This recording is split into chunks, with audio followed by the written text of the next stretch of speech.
রাধে রাধে, কেমন আছো তোমরা? আমি টুম্পা, দ্য কুন্ডু ফ্যামিলি চ্যানেলের আরেকটি নতুন ভিডিওতে তোমাদের স্বাগত জানাই। সময় এখন প্রায় সকাল 6:30 মতো বাজে।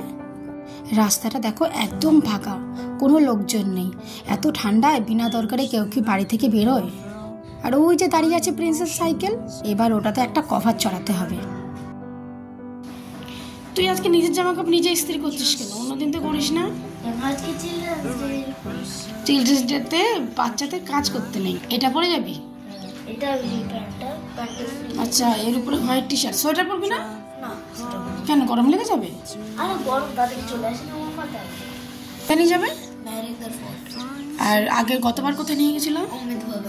এবার যদি আবার উমেদ ভবনে নিয়ে যায় তো কি হয়েছে? আবার চলে যাবো। দাদা ব্রেকফাস্ট।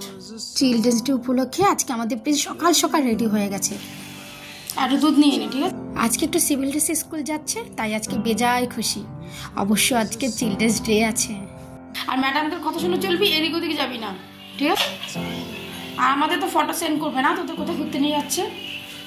টিফিনেও আজকে কিছু নিয়ে গেল না, বললে স্কুল থেকে আজকে টিফিনটা ওদের নাকি দেবে। আমাদের সময় চিলড্রেন্স ডে বলে এতটা সেলিব্রেশন হতো না। স্কুল থেকে পেতাম শুধু একটা ট্রফি, তাও সে ট্রফিটার কি পরিমাণ আনন্দ ছিল। প্রিন্সদের স্কুলে যিনি চেয়ারম্যান, তার নাতনির কালকে এনগেজমেন্ট, তাই জন্য আজকে স্কুল থেকে কোথাও নিয়ে যাওয়া হয়নি। তবে ট্রিপটা বাকি থাকলো। স্কুল থেকে বলা হয়েছে পরে কোনো একদিন সময় করে নিয়ে যাওয়া হবে। বাড়িতে মাংস রান্না হলেই প্রিন্সের বায়না একটু রুটি খাবে। ও ভাতটাকে খুব একটা পছন্দ করে না, রুটি বেশি পছন্দ করে। তবে গিফটের জন্য ভাবছি কিছু ড্রয়িং কপিস আর কিছু কালার দেব, যেটা ওর দরকার হবে। আজকে ওর পাপা বললো একটু সময় করে আসবে আর আমাদের একটু পিৎজা খাওয়াতে নিয়ে যাবে। চিলড্রেন্স ডে বলতে ছোটবেলায় কিন্তু আমরা এত শত বুঝতাম না। আর এই সময়টা থাকতো শীতের শুরু। আমরা কি করতাম, এই দিনটি বেছে নিতাম পিকনিক করার জন্য। কেমন হতো পিকনিকটা? সবাই মিলে সবার বাড়ি থেকে কিছু কিছু জিনিস নিয়ে আসতাম। কেউ একটু চাল অথবা কেউ একটু তেল, তারপর আলু, পেঁয়াজ, তেল, অর্থাৎ রান্না করতে যতটুকু প্রয়োজন হয় তার থেকেও অল্প পরিমাণে কিছু কিছু জিনিস। প্রথমটা যখন মিটিং করতাম তখনই আমরা ডিসাইড করতাম কে কে নিয়ে আসবো। এইবার রান্নার জন্য সব থেকে প্রধান উপকরণ তেল। আর এই তেল কে নিয়ে আসবে বাড়ি থেকে, সেই নিয়ে প্রথমটাই হতো জোরশোর পরিকল্পনা। কারণ এই তেল নিয়ে আসার সময় যদি মায়ের কাছে ধরা পড়ে থাকে তাহলে তো আর শেষ রক্ষা হবে না, পিকনিক তো ভুলেই যাও। শীতের রাস্তা এ একটা অন্যরকম রূপ ধারণ করেছে, তাই না?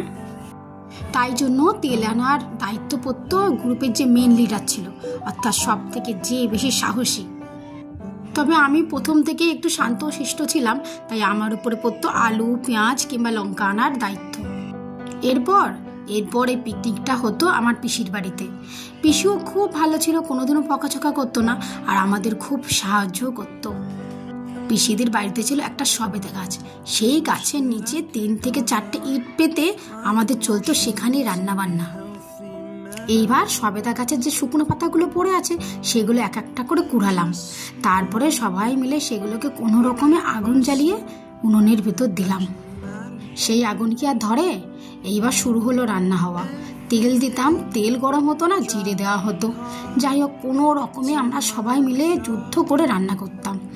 কিন্তু সেই রান্নাগুলো হতো কোনোটা কাঁচা কিংবা কোনোগুলো ধোয়া ধোয়া গন্ধ। তারপর কলা পাতা কেটে সেই রান্নাগুলো যখন খেতাম কি তৃপ্তি যে আসতো, মনে হতো মায়ের রান্না থেকেও অনেকাংশ ভালো লাগতো এই রান্নাগুলো। তোমরা যারা প্রথম থেকে আমার ভিডিওগুলো দেখছো, এই রাস্তাটা তোমাদের আমার সাথেও চেনা হয়ে গেছে। পিকনিকের খাবার খেতাম আর রেবা পিসির মুখে শুনতাম নানান গল্প। পিসিরাও ছোটবেলায় এইভাবে প্রত্যেকের বাড়ি থেকে একটু একটু করে জিনিস নিয়ে পিকনিক করতো। আর আমিও যে খুব স্মৃতি জমাতে ভালোবাসি, স্মৃতির পাতায় সবটুকু একটু একটু করে জমিয়ে রেখে দিয়েছি। আর এই পেট্রোল পাম্পের অপোজিটে যে দোকানটা আছে সেখান থেকে আমরা টুকটাক জামা কাপড় শপিং করি। আর এই মার্কেটে যতগুলো দোকান আছে সব কটা দোকান থেকে আমরা কিছু না কিছু যখন যেমন প্রয়োজন হয় জিনিস কিনি। যেমনটা একটা সংসার চালাতে গেলে যতটুকু জিনিসের প্রয়োজন হয়, কখনো ওষুধ, কখনো সবজি, কখনো বা একটা পাপোশ, কখনো বা রান্নার কড়াই, যতটুকু জিনিসের দরকার হয় আমরা এই মার্কেটে এসেই কেনাকাটি করি। এই মার্কেটটা হয়ে গেছে আমাদের নিত্যদিনের সঙ্গী। আর ওই যে দেখা যাচ্ছে পিৎজার দোকান, এখানে অনেকগুলো পিৎজার দোকান আছে। তার মধ্যে প্রায় সবকটিতে আমাদের পিৎজা খাওয়া হয়ে গেছে, তবে সব থেকে বেস্ট লেগেছে আমার এই দোকানে পিৎজা, তাই আজকে এখানেই এলাম। আর ফুচকার দোকানও কিন্তু এখানে প্রচুর আছে। এই দেখো, এই দোকানের ফুচকাও কিন্তু দারুণ হয়। এখানেও আমরা কয়েকবার ফুচকা খেয়েছি, তবে দই ফুচকাও এই দাদা খুব ভালো বানায়।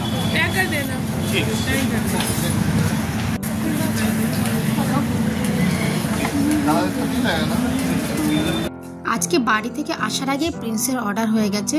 আজকের পিৎজাটা একটু বেশি করে চিজ দিয়ে, অর্থাৎ ডাবল চিজের খাওয়া হবে। সেই মতো 2টো ফ্লেভার অ্যাড করে পিৎজা আনা হয়েছে, আর সেটাও ডাবল চিজ দিয়ে। এই সন্ধ্যের সময় এই দোকানে খুব ভিড়ও হয়, আর ওই দাদার হাত কি তাড়াতাড়ি যে চলে। একটা করে পিৎজার ব্রেড বের করছে, তার মধ্যে ভরছে বিভিন্ন ধরনের স্টপিং, তারপরে দিয়ে দিচ্ছে ব্রেক করার জন্য। আর ওই যে দেখতে পাচ্ছ ফুচকার দোকান, ওখানে বিক্রি হয় ঘুগনি ফুচকা। প্রায় 10 মিনিট মতো হয়ে গেছে আমরা বসে আছি। অনেক কাস্টমারের ভিড়, তো একটু তো ওয়েট করতেই হবে। আমাদের আগে যারা লাইনে ছিল তাদের ডেলিভারি দেওয়া হয়ে গেলে তারপর আমাদেরটা দেওয়া হবে। আমি দোকানদার ভাইকে জিজ্ঞাসা করলাম, বললো আমাদেরটা বেক করতে দিয়েছে, মিনিট 5-এর মধ্যে আমাদেরটাও রেডি হয়ে যাবে। কলকাতার চিড়িয়াখানায় গিয়ে প্রথম আমরা পিৎজা খেয়েছিলাম, তাও প্রায় বছর 10 আগে।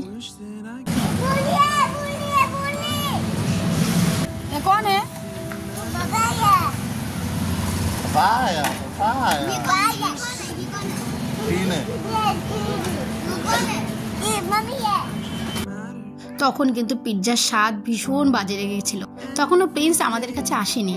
আমি আর বাপি খেয়েছিলাম, আমাদের দুজনেরই ভীষণ খারাপ লেগেছিল পিৎজার স্বাদ।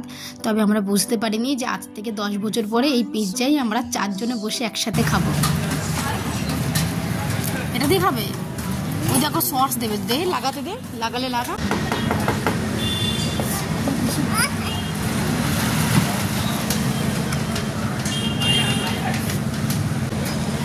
কেমন টেস্ট হয়েছে বল?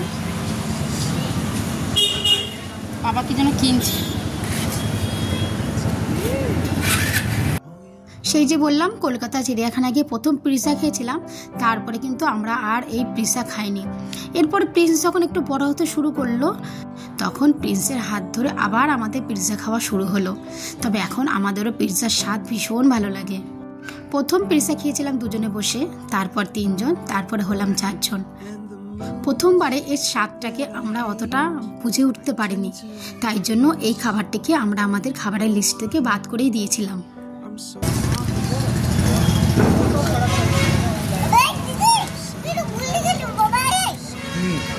আজকে অনেক গল্প করে ফেললাম, ব্যাস আজকের জন্য এতটুকু। আবার নিয়ে আসবো অন্য কোনো ভিডিও গল্পের মাধ্যমে। আমার সঙ্গে থেকে এতক্ষণ ধরে আমার ভিডিওটি দেখার জন্য তোমাদেরকে অসংখ্য ধন্যবাদ।